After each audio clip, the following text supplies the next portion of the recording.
Raghava plus ടുവിന് 96 മാർക്കോടെ gold medal നേടിയ മിടുക്കനായ പയ്യനായിരുന്നു. പക്ഷെ അവൻ്റെ കൃഷിയായ അഞ്ജനയ്ക്ക് നല്ല പയ്യന്മാരെക്കാൾ കണ്ണാപ്പി കലിപ്പൻ ഏട്ടായിമാരെയാണ് ഇഷ്ടമെന്ന് പറഞ്ഞ് റിജക്റ്റ് ചെയ്തു. കോളേജിലെത്തിയപ്പോൾ അവൻ പഠിപ്പിസിൽ നിന്ന് ഉഴപ്പനായി.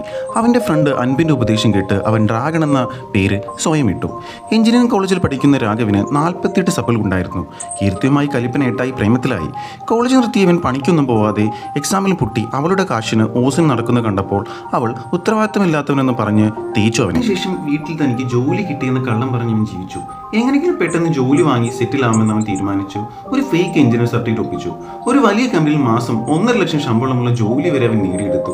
സ്വന്തമായി ഫ്ലാറ്റ്, കാറ്, പണക്കാരിയെ പല്ലവിയെ വരെ അവൻ വിവാഹം ഉറപ്പിച്ചു, ഒരു കഷ്ടപ്പാടുമില്ലാതെ.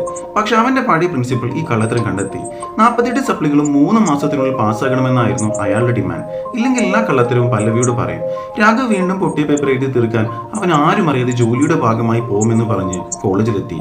അവിടെ ലെക്ചറായാത അവനെ തേച്ച കീർത്തിയായിരുന്നു ഉണ്ടായിരുന്നത്. കീർത്തി അവനെ സപ്ലികൾ എഴുതി തീർക്കാൻ സഹായിച്ചു. പക്ഷെ പല്ലവിയുടെ ഒരു വാശികൾ കാരണം രാത്രി ഫുൾ ഉറങ്ങാൻ പറ്റാത്തവൻ അവസാന പരീക്ഷയിൽ ഉറങ്ങിപ്പോയി. അതിൽ സപ്ലി കിട്ടുമെന്ന് വിചാരിച്ചവൻ കള്ളത്തരത്തിലൂടെ പാസ്സായി. പക്ഷെ ഒരു പാവപ്പെട്ട പയ്യനായ വെങ്കിടിന്റെ ഉത്തര പേപ്പർ മാറ്റി വെച്ചാണ് പാസ്സായത്. ഇതോടെ വെങ്കിട് ലഭിക്കേണ്ട ഗൂഗിളിലെ ജോലി നഷ്ടമായി. വെങ്കിടിന് സഹിക്കാൻ വയ്യാതെ അവൻ സൂയിസൈഡ് ചെയ്യാൻ ശ്രമിക്കുന്നു. കുറ്റബോധം സഹിക്കാനാവാതെ കല്യാണ മണ്ഡപത്തിൽ വെച്ച് രാഘവ് എല്ലാം തുറന്നു പറഞ്ഞു. അവൻ ജയിലിലായി. ജോലി, ഫ്ലാറ്റ്, സമ്പത്ത് എല്ലാം നഷ്ടപ്പെട്ടു.